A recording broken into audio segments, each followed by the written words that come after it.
I used to believe humiliation was loud. I thought it came with screaming arguments, slammed doors, shattered plates, neighbors staring through curtains, voices sharp enough to leave bruises. But I was wrong. The cruelest kind of humiliation is quiet. It happens under fluorescent airport lights at 5:14 in the morning while strangers pretend not to stare. It happens when a 74-year-old woman clutches a suitcase packed 3 weeks too early because she was excited like a child, only to discover she was never supposed to board the plane at all. And sometimes, the moment that destroys a family forever is not the theft. Not the lies. Not even the betrayal. Sometimes it is 4 simple words spoken by a son to the woman who raised him alone after burying her husband. I forgot your ticket. My name is Joanna. I am 31 years old. And this is the story of how my father stole over $140,000 from my grandmother, and how one torn boarding pass exposed everything he spent 5 years trying to hide. The airport smelled like burnt coffee and exhaustion. McGee Tyson Airport in Knoxville was always too cold before sunrise. The automatic doors kept opening every few seconds, letting sharp December air spill across the terminal floor. My grandmother Hazel stood beside me at gate B17 wearing her navy church coat and sensible black shoes. Earl's leather suitcase rested upright near her cane, the old brown leather cracked at the corners from decades of use. She had polished the brass zipper with a towel the night before. I knew because I watched her do it. This suitcase has seen more of Tennessee than I have, she joked softly while rubbing the handle with careful fingers. She was excited. That is the part one cannot forget. Not hopeful. Not nervous.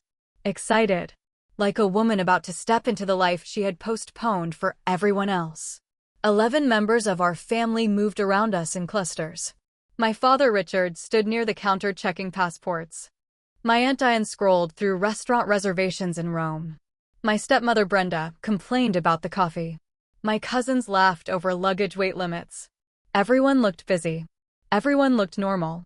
And my grandmother stood there smiling softly to herself because in a few hours she believed she would finally see Paris.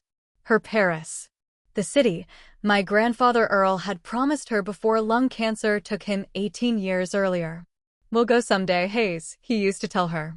Someday. People build entire lives around someday. Sometimes, someday never comes. The gate agent called my grandmother's name. Hazel Farrell? Hazel stepped forward carefully. The woman typed. Paused. Typed again. Her polite airport smile disappeared. I'm sorry, she said. I don't see a reservation under this name. My grandmother blinked. That can't be right. She opened her clear plastic boarding pass holder with trembling fingers. Inside was a printed itinerary. Rome. Florence. Paris. London. Hotel names. Dates. No confirmation number. No ticket. The gate agent checked again. Nothing. I looked at my father. He barely glanced up from his phone. Then he shrugged. Actually shrugged. Mom, he said casually, I must have forgotten to book your ticket. Silence. 11 people heard him. A couple waiting nearby stopped talking. The gate agent froze awkwardly behind her computer. My grandmother looked at the fake itinerary again, like maybe the words would rearrange themselves if she stared long enough. My father sighed. Just go home, he said. We'll FaceTime you from Rome. Just go home. Like she was an inconvenience. Like she had accidentally shown up at the wrong event. Like she had not paid $30,000 from her retirement savings for this trip. Nobody spoke. That was the worst part. Nobody.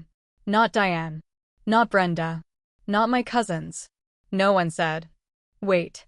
No one said. She paid. No one said. We'll fix this. My grandmother slowly closed the empty boarding pass holder. Her hands trembled so badly I thought she might drop it. But her face stayed calm. Hazel Farrell had spent 34 years teaching third graders. She had mastered the art of holding herself together in public. My father adjusted the strap of his carry-on. We can plan something else later, he said impatiently. Then Brenda laughed quietly and muttered the sentence I still hear in my nightmares. She wouldn't enjoy Europe anyway. She can barely walk. Something inside me snapped so cleanly it almost felt peaceful. I looked down at the boarding pass in my hand. Rome. Seat 18A. I tore it in half. The sound was louder than I expected. My father turned sharply. Joanna, what are you doing? I'm going home with Grandma. Diane rolled her eyes immediately. Oh my God, don't be dramatic. But it was not drama. Drama is loud. This felt cold. Precise. Like waking up in the middle of surgery. I picked up Earl's suitcase. It was heavier than it should have been because Hazel had packed for every possibility. 3 sweaters are folded carefully in tissue paper. Comfortable walking shoes. Medicine organizers are labeled by day. A tiny notebook where she had written phrases in French. Thank you. Good morning. How beautiful. She had practiced them for weeks. We walked away from the gate together. No one followed us. Not one person. The automatic doors slid shut behind us, and the freezing December air hit my face like reality finally arriving. Halfway across the parking garage, my grandmother touched my arm gently. You didn't have to do that, baby. Yes, I said quietly. I did. The drive home took 47 minutes. Neither of us turned on the radio. The sky stayed dark the entire way. Hazel sat with both hands folded over her purse, staring through the windshield like she was trying to understand how her life had shifted so completely in less than 10 minutes. When we reached her house in Maryville, she moved slowly up the porch steps. The porch railing wobbled under her hand. I noticed it immediately. Then I noticed the sagging gutter. The cracked screen door. The dead flowers are still sitting in summer planters because replacing them costs money. Inside, the house smelled faintly like cinnamon and old books. Everything looked smaller than I remembered. The kitchen clock ticked too loudly. The thermostat read 62 degrees. In December. Hazel sat in Earl's recliner and stared at the wall. I made tea. She never touched it. That night, I lay awake in the guest room listening to the furnace rattle every 20 minutes. I kept replaying the airport scene over and over. Not just what my father had done. How comfortable he had been doing it. That was what terrified me. Cruelty that is practiced does not happen accidentally. The next morning, Hazel was already awake, making breakfast. Cast iron skillet. Eggs. Toast. Routine. Her eyes looked swollen from exhaustion, but she moved through the kitchen with automatic precision. Your grandpa bought this skillet at a flea market in 1973, she said while turning eggs. Best $5 he ever spent. I sat quietly watching her. The fridge behind her was nearly empty. Milk. Eggs. Butter. Cheap generic yogurt. No fresh fruit. No meat. No extras. I opened a cabinet searching for coffee mugs and found canned soup stacked beside expired crackers. My father drove a Lexus. My grandmother rationed groceries. That realization settled in my stomach like poison. Grandma, I said carefully, when's the last time Dad came by? Oh, he checks on me. How often? Every couple of weeks. Inside the house? She hesitated just slightly. Mostly for the mail. The mail. Something about the way she said it made every alarm bell in my brain start screaming. I worked in geriatric care. I had seen financial exploitation before. Not from strangers. From family. Always family. Missing bank statements. Sudden help with finances. Isolation disguised as assistance. Children who slowly convinced aging parents they no longer needed access to their own money. By noon, I was noticing everything. No financial documents anywhere. No checkbook. No bank statements. No retirement summaries. Nothing. That afternoon, I spoke with Loretta Sims, the widow next door. She came over carrying a casserole wrapped in foil. I've been worried about Hazel, she admitted quietly on the porch. What do you mean? Loretta lowered her voice instinctively. Your daddy comes every other Tuesday. Takes the mail before Hazel even gets outside. My chest tightened. He doesn't go in? Most times no. She looked embarrassed saying it. I don't want to interfere, Joanna, but Hazel used to go out with friends every week. Used to buy pies for church dinners. Last couple years she keeps saying she can't afford things. Can't afford things. A woman with over $200,000 in retirement savings. Or at least that was what I believed then. That night, after Hazel went to bed, I opened the filing cabinet in the spare room. Bills. Taxes. Medical. Personal. Inside the personal drawer, hidden beneath old greeting cards and Earl's obituary copies, I found the document that changed everything. Durable power of attorney. Signed 5 years earlier. Richard Allen Farrell granted complete authority over Hazel Farrell's finances, assets, accounts, and legal affairs. I read every line twice. Broad access. Unlimited withdrawals. Mail redirection authority. Investment management authority. Beneficiary changes. My stomach turned. Hazel appeared quietly in the doorway. He said it was just in case something happened to me. I looked up slowly. Grandma, do you know how much money is in your accounts right now? She blinked. Richard handles that. That sentence broke my heart more than the airport. Because she trusted him completely. Not blindly. Lovingly. There is a difference. 2 days later, we walked into Maryville Community Bank together. The branch manager's name was Tina. She recognized Hazel instantly. Mrs. Farrell. It's been forever since we've seen you. Hazel smiled politely. My granddaughter wanted me to check my accounts.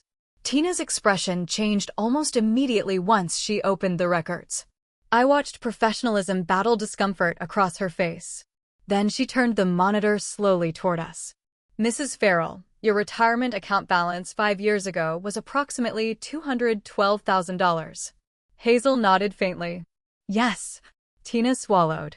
Current balance is $41,612. The room went silent. Not dramatic silence. Not movie silence. Real silence. The kind where your body forgets how to process information. Hazel leaned closer to the screen. That can't be right. Tina printed transaction histories. 5 years.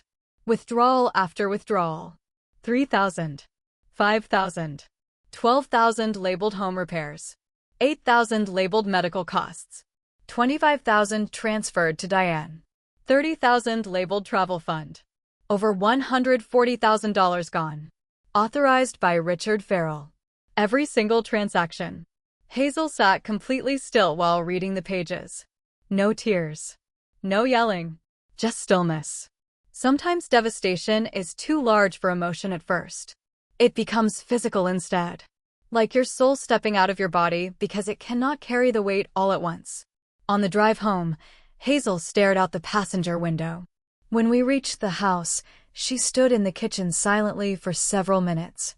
Then she opened the refrigerator, looked inside, closed it, opened it again, and finally whispered, I thought I was being careful.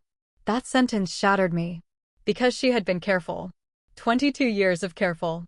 22 years of skipped vacations. Discount groceries. Repaired shoes. Cheap sweaters.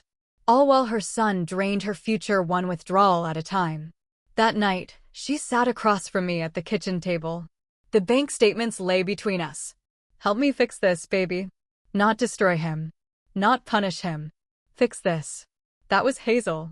Even betrayed, she was trying to salvage something instead of burning it down. I reached across the table and took her hand. We will. And for the first time since the airport, I saw anger replace hurt in her eyes. Not rage. Resolve. There is a difference. The evidence came together faster than I expected. My colleague at the hospital referred us to Marcus Webb, an elder law attorney in Knoxville. Marcus was calm in the terrifying way highly competent people often are. He reviewed the documents silently for nearly 30 minutes. Then he looked directly at Hazel. Mrs. Farrell, this is textbook elder financial exploitation. He explained everything carefully. Emergency revocation of power of attorney. Civil recovery. Protective orders. Adult protective services. Potential criminal charges. Hazel listened quietly. Then asked only one question. Can I get my independence back? Marcus nodded. Yes. That mattered more to her than the money. People misunderstand aging. They think elderly people fear death most. Many fear helplessness more. Over the next week, the illusion my father built began collapsing piece by piece. Accounts frozen. Power of attorney suspended. Investigations opened. And then I found the email. That email. I was using Hazel's old desktop computer searching through account notices when I opened the shared family email folder Richard had created years earlier. Most messages were mundane. Insurance, bills, travel confirmations. Then I found one titled, Trip Logistics, sent from Richard to Diane 3 months before Europe. The second paragraph read, Don't book mom's ticket. Tell her we'll handle it. She won't even notice the money's gone. I read it 3 times. Every word felt poisonous. He had planned the humiliation. From the beginning. The fake itinerary. The airport scene. Everything. I copied every email onto a flash drive. Then I sat alone in the dark guest room, shaking so badly I had to press my palms against my knees to steady myself. Not because I was shocked anymore. Because I finally understood something horrifying. My father never believed my grandmother mattered enough to fight back. That was the real theft. Not the money. Her dignity. Her voice. Her personhood. He believed age had erased her importance. And he was wrong. Richard returned from Europe furious. Not guilty. Furious. The first thing he said, walking into Hazel's kitchen, was, What did you do to the accounts? Not, Mom, are you okay? Not, I'm sorry. The accounts. The money. That told me everything. He saw her finances before he saw her. Hazel sat quietly at the kitchen table while Marcus laid out the evidence. The bank withdrawals. The fake itinerary. The business class upgrades were charged to her retirement account. Then Marcus read the email aloud. She won't even notice the money's gone. Richard's face lost color instantly. Diane looked physically sick. Brenda stared at the floor. And Hazel stayed calm. Calmer than all of us. Finally, she looked directly at her son. I trusted you because you are my child. Richard tried defending himself. Said he was managing things. Said the money was being wasted sitting in accounts. Hazel listened patiently. Then she said something I will never forget. I was eating kin soup while you drank wine in Italy with my retirement. Silence. Real silence. The kind that strips people naked. Richard's eyes filled with tears then. Not from remorse. From exposure. There is a difference. When people like him lose control, they mistake panic for guilt. Hazel leaned forward slightly. What you did at that airport. Her voice finally cracked. That was the moment I stopped being your mother first. Richard looked destroyed. And maybe part of him was. But consequences are not cruel. They are reality arriving late. The court hearing happened 2 months later. The ruling was devastating for Richard. Permanent revocation of the power of attorney. Structured repayment of $140,000. Liens against personal property. Formal elder exploitation findings. Mandatory monitoring. Diane was ordered to return the $25,000 she accepted.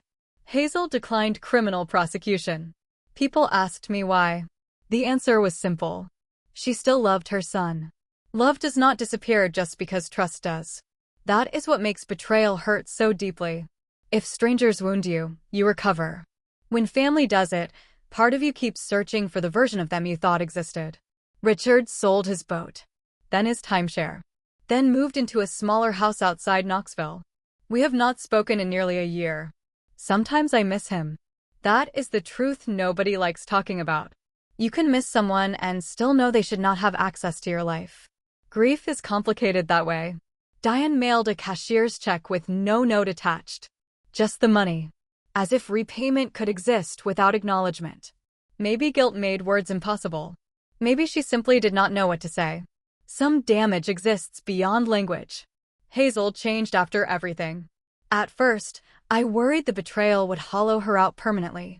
Instead, something unexpected happened. She came back to life. The thermostat went up to 72. The porch railing got repaired. The fridge is filled with food again. Real food. Good cheese. Fresh fruit. She started going to Cracker Barrel with her church friends every Friday. Loretta said Hazel laughed louder now than she had in years. One afternoon, I found her sitting at the kitchen table balancing her own checkbook again. Tiny smile on her face. Proud. Independent. Present. That nearly made me cry harder than the airport ever did. Because dignity returning to someone is one of the most beautiful things you can witness, especially after watching it slowly being stolen. 6 months later, Hazel opened Earl's old suitcase again. I found her in the hallway, folding clothes carefully. "What are you doing?" She smiled without looking up. "Packing." "For where?" She reached into her purse and handed me 2 plane tickets. "Paris. October." I stared at them speechlessly. "You bought these?" "With my own money," she said proudly. Then softer.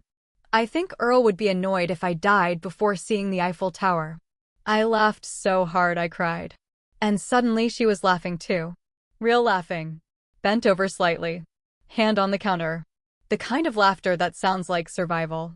Paris in October smelled like rain and coffee and warm bread. Hazel cried the first time she saw the Eiffel Tower. Not dramatically. Just quiet tears slipping down her cheeks while lights shimmered across the iron structure against the dark sky. We stood together near the Seine while cold wind tugged at her scarf. "It looks alive," she whispered. "Like it's breathing." Exactly how Earl described it decades earlier. She reached for my hand. "You stayed," she said softly. I looked at her. Of course I did. But she shook her head. "No. Most people don't. That's what makes it matter." We stood there silently while Paris glowed around us. And I realized something important. Family is not defined by blood. Family is defined by who remains when leaving would be easier. At the airport, 11 people walked away from Hazel. Only one stayed. But sometimes one person is enough to save someone's life. Even when all you do is stand beside them long enough for the truth to finally become louder than the silence protecting the lie. Back home in Tennessee, Earl's suitcase now sits in Hazel's hallway closet again. Only now it carries passport stamps. Proof. Not just of travel. Of reclaiming something. Sometimes healing does not look dramatic. Sometimes it looks like raising the thermostat. Buying better groceries. Laughing again. Booking the ticket anyway. And sometimes justice begins with something as small as refusing to board a plane without the person everyone else decided was expendable. That is the thing I want people to understand most about this story. My grandmother was never weak. Trusting someone you love is not weakness. Believing your child will protect you is not foolishness. The shame belonged entirely to the people who weaponized that trust, not to the woman who offered it. If you love someone elderly, ask questions. Know where the mail goes. Know who controls the accounts. Know who benefits from silence. Because exploitation rarely begins with stealing. It begins with convincing someone they no longer need to understand their own life. Hazel understands hers now. Completely. And every Saturday, I still drive 45 minutes to Maryville. The cast iron skillet still hangs beside the stove. She still tells the same story every time she uses it. Your grandpa bought this at a flea market in 1973. And every single time, I listen like it's the first. Because some stories deserve to be heard repeatedly. Especially the ones about survival. Especially the ones where someone finally stayed.